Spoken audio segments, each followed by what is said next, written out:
মহাভারতে দ্রৌপদীর পঞ্চস্বামী বা পাঁচ স্বামী, যারা হলেন যুধিষ্ঠির, ভীম, অর্জুন, নকুল এবং সহদেব। এদের সম্পর্ক ও আধ্যাত্মিক ব্যাখ্যা নিয়ে আলোচনা করলে আমরা দেখতে পাই যে এটি শুধু পার্থিব দৃষ্টিকোণ থেকে নয়, আধ্যাত্মিক ও দার্শনিক দৃষ্টিকোণ থেকেও একটি গুরুত্বপূর্ণ বিষয়। দ্রৌপদী ছিলেন পাঞ্চালী, যে পুরাণের এক মহান নারী চরিত্র, এবং পঞ্চপাণ্ডবের স্ত্রী রূপে তার সঙ্গতির অত্যন্ত গুরুত্বপূর্ণ। পঞ্চস্বামী বা পাঁচ স্বামী নিয়ে আধ্যাত্মিক ব্যাখ্যা বিভিন্ন ধর্মীয়, দর্শনীয় এবং সমাজবিজ্ঞানের দৃষ্টিকোণ থেকে বিশদভাবে বিশ্লেষণ করা যেতে পারে। আমি গীতাঞ্জলি লাইফস্টাইলে সবাইকে স্বাগত। নাম্বার 1, পঞ্চস্বামীর পরিচিতি। মহাভারতের প্রতিটি চরিত্রই নিজ নিজ প্রতীক হিসাবে বিশেষভাবে গণ্য। দ্রৌপদী, যাকে 5 পাণ্ডবের স্ত্রী হিসাবে জানা যায়, তার প্রতি শ্রদ্ধা ও তার ভূমিকা অত্যন্ত গভীর। যুধিষ্ঠির, ভীম, অর্জুন, নকুল, সহদেব এই 5 পুরুষই দ্রৌপদীর স্বামী হিসাবে পরিচিতি।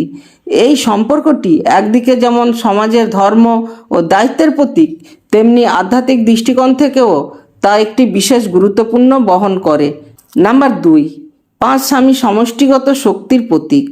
দ্রৌপদীর পঞ্চস্বামীকে নানা ধর্মীয় এবং আধ্যাত্মিক দৃষ্টিকোণ থেকে বিশ্লেষণ করা যায়। প্রথমত, এই 5 স্বামীকে একত্রে দেখে আমরা যে ধারণা পাই তা হলো পঞ্চতত্ত্বের সমন্বয়।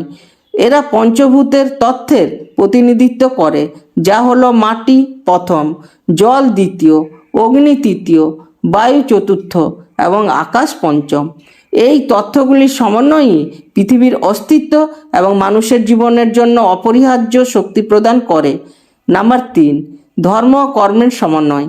যুধিষ্ঠির, যিনি পাণ্ডবদের মধ্যে সবচেয়ে যোগ্য এবং ধর্মপরায়ণ ছিলেন, তার মাধ্যমে আমরা ধর্মের প্রতীক দেখতে পাই। তিনি দ্রৌপদীর দায়িত্বশীল এবং ন্যায়পরায়ণ সহকারী ছিলেন।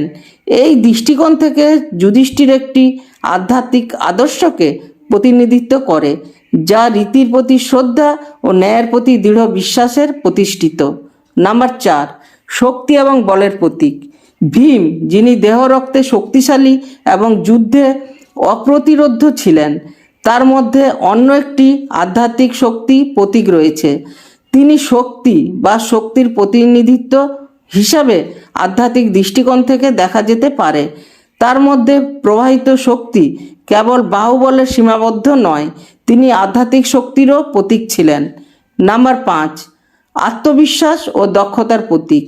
অর্জুন, যে কখনো নিজেকে হারাতে দেননি এবং তিনি সর্বদা সঠিক পথ বেছে নিয়েছেন, তার মাধ্যমে আত্মবিশ্বাস ও দক্ষতার প্রতীক ছিল। অর্জুনের অসাধারণ দক্ষতা এবং সত্যের প্রতি তার নিঃস্বার্থ ভক্তি আমাদের আধ্যাত্মিকভাবে শেখায় যে সত্যের পথে চলতে হলে নির্ভীক হতে হবে এবং আত্মবিশ্বাসের সাথে সব কিছুকে মোকাবিলা করতে হবে। নাম্বার 6, ভারসাম্য এবং আত্মতুষ্টির প্রতীক। নকুল এবং সহদেব দুজনেই ছিলেন ভারসাম্যপূর্ণ এবং আত্মতুষ্ট।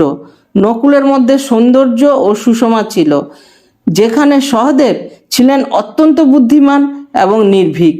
তাদের আধ্যাত্মিক ব্যাখ্যা হতে পারে ঋতু বা তাপ এবং শীতলতার মধ্যে ভারসাম্য রক্ষা করা।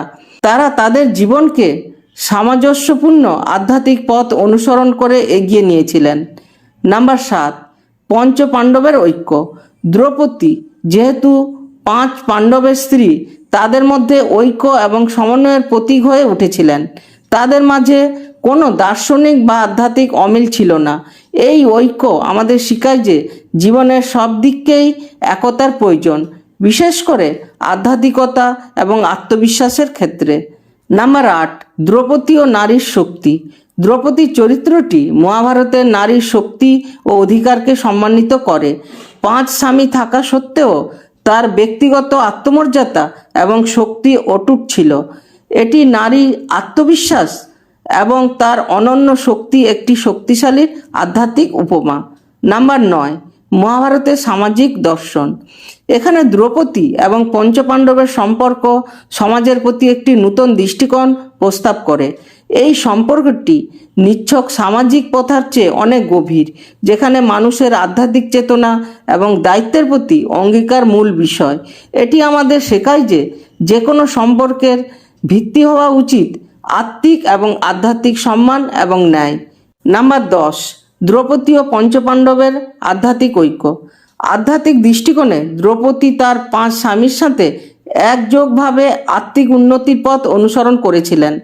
তারা সবাই পঞ্চত্ব বা 5 তত্ত্বের উপস্থাপন, যা পরস্পরের মধ্যে গভীর আধ্যাত্মিক সম্পর্ক স্থাপন করে। নাম্বার 11, দ্রৌপদী ও স্বামীদের সম্পর্কের আধ্যাত্মিক শিক্ষা। দ্রৌপদী এবং তার 5 স্বামীর সম্পর্ক আধ্যাত্মিকভাবে শক্তির সমন্বয় এবং মানবতার প্রকৃত চেতনার প্রতীক। তারা পরস্পরের মধ্যে সহযোগিতা, শ্রদ্ধা এবং ভালোবাসা আদান প্রদান করে, যা সৃষ্টিকর্তার প্রতি তাদের আনুগত্য এবং সম্পর্কের প্রতীক। নাম্বার 12, ঈশ্বরের প্রতি বিশ্বাস। মহাভারতে দ্রৌপদী ও পঞ্চস্বামীর আধ্যাত্মিক দৃষ্টিকোণ থেকে ঈশ্বরের প্রতি তাদের বিশ্বাস এবং নিষ্ঠা বিশেষভাবে গুরুত্বপূর্ণ। পঞ্চ পাণ্ডবেরা বিশ্বাস করতেন যে ঈশ্বরই তাদের সব শক্তির উৎস এবং দ্রৌপদীও তাদের মধ্যে একজন শক্তিশালী ধর্মপরায়ণ নেত্রী হিসাবে একাত্মা ছিলেন। এভাবে মহাভারতে দ্রৌপদীর পঞ্চ স্বামীদের সম্পর্কে আধ্যাত্মিক ব্যাখ্যা খুবই জটিল। এটি সামাজিক ন্যায়, ধর্মীয় বিশ্বাস এবং আধ্যাত্মিক চেতনার একটি সূক্ষ্ম সমন্বয়, যা মানব জীবনের গূঢ় অর্থ এবং প্রকৃত উদ্দেশ্যের অনুসন্ধান সহায়ক। এই ভিডিওটা যদি ভালো লেগে থাকে তাহলে একটা লাইক, কমেন্ট ও শেয়ার দিয়ে আমাকে উৎসাহ দেবেন। আমার চ্যানেলটাকে সাবস্ক্রাইব করুন আর আমার বেল আইকন টিপুন, যাতে পরবর্তী ভিডিও অতি সহজে আপনাদের কাছে চলে যায়। আর আমি ঈশ্বরের কাছে প্রার্থনা করি আপনারা সবাই সুস্থ থাকবেন ও ভালো থাকবেন। এই বলে শেষ করছি। ধন্যবাদ।